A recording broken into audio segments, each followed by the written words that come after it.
Mm. Voici la première transgression. L'école au Québec présente injustement l'idéologie du genre comme une vérité scientifique. Elle utilise le langage sexe assigné à la naissance, ce qui conduit nos jeunes à l'idée erronée que l'on peut naître dans le mauvais corps et que le sexe est décidé arbitrairement. Le sexe biologique est déterminé dès la conception par les chromosomes X et Y. Il n'est pas assigné, mais constaté à la naissance. Et voici le deuxième danger. En présentant à nos enfants la possibilité de changer d'identité de genre, l'école mélange la sphère privée et la sphère publique et ne respecte pas l'intimité des enfants. Elle fait effraction dans leur développement psychologique en créant confusion et malaise par rapport à son identité. La troisième transgression est le troisième danger.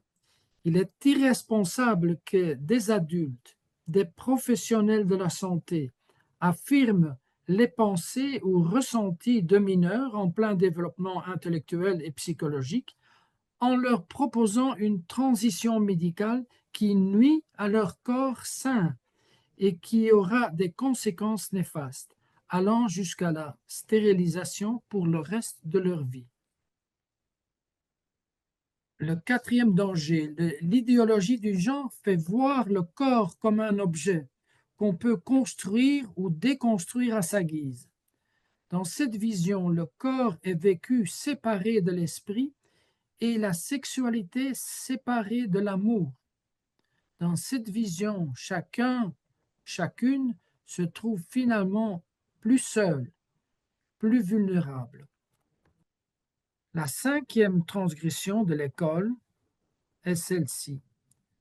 Par l'enseignement de l'idéologie du genre et en refusant de mettre au courant les parents des contenus enseignés, l'école au Québec va contre les chartes des droits de l'homme et celles du Québec qui stipulent clairement que les parents sont les premiers éducateurs de leurs enfants.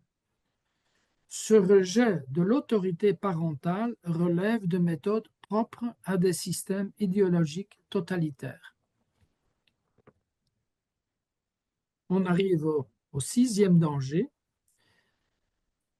L'idéologie de genre fait croire que nous pouvons créer notre propre identité de genre en ignorant notre sexe biologique et de conséquence en ignorant la différence et la belle complémentarité entre les hommes et les femmes.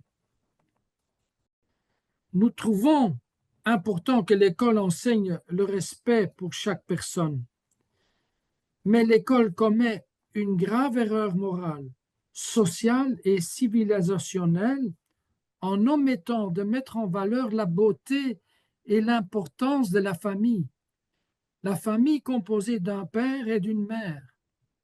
Cette famille reste le noyau de notre société, car elle donne naissance à nos enfants et réussit, dans la plupart des cas, à leur donner une éducation harmonieuse.